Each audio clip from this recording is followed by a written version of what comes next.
as well. We've been introducing you to some of the new faces for the 117th Congress. Jake Auchincloss is a Democrat. He is one of 74 veterans in the House of Representatives. 15 of them are freshmen, and we spoke to Mr. Auchincloss about his military service and how he thinks that experience will help him in Congress.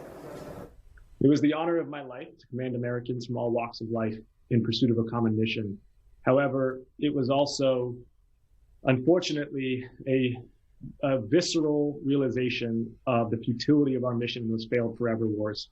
The peace deal that we are brokering right now with the Taliban is a worse deal than we could have gotten 6 weeks after 9/11. The national embarrassment, the 19 years we have spent in Afghanistan and the 16 years in Iraq, which have accomplished nothing. We've got to end these failed forever wars. We've got to stop the spigot of money that has now accumulated up to $6 trillion of failed spending, and instead bring that resources and those attention home to invest in climate solutions. Climate change is a true national security threat.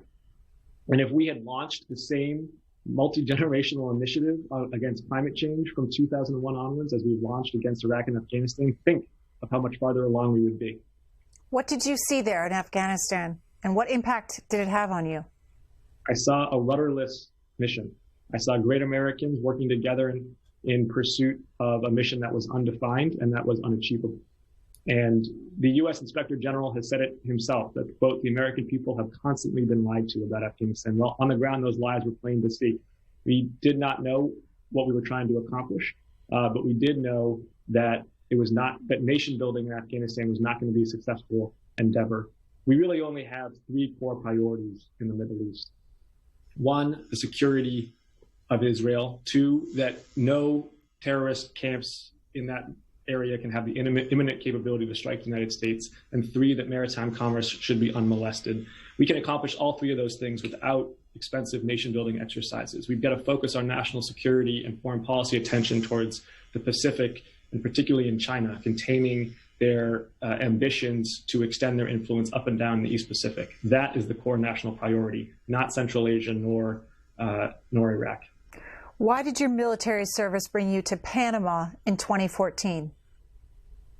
I had joined the Marine Corps Special Operations Division called Reconnaissance. And in that capacity, I deployed to Panama at the head of a multinational training mission with Colombian and American special operators to train the Panamanian public forces in how to do drug interdiction patrols, both jungle and riverine patrols. That was an example of American military force at its best deployed. We embedded with the host country that wanted us there.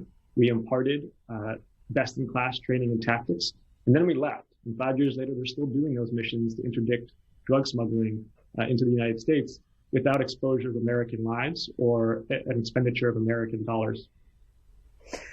Congressman, you're 32 years old. What do you think all of these experiences that you've had at this age and your youth brings to the table in Washington? Well, I've had experience in the military and business and local government, bringing people together to get things done. That's what my constituents want to see, is bringing people together to get our biggest challenges resolved. As a millennial, I think I am well positioned to take on the defining challenges of our generation, climate change. How do we fight climate change and transition to a clean energy economy while doing so by creating jobs that includes everybody? How do we truly address systemic racism and become a country that works for all communities of color, for working families, for women, for everybody who is not initially included in this great American experiment? How do we take on gun safety? As a veteran, I think I have a differentiated platform to speak about the fact that nobody needs to own a weapon of war. These are challenges that animate me. These are challenges that are going to inspire me as I work in Congress, and these are challenges that I think are going to be the defining hallmarks of my career. The freshman there, Jake Auchincloss, will represent Massachusetts' 4th district in the seat previously held by Joe Kennedy, who declined to run for re-election.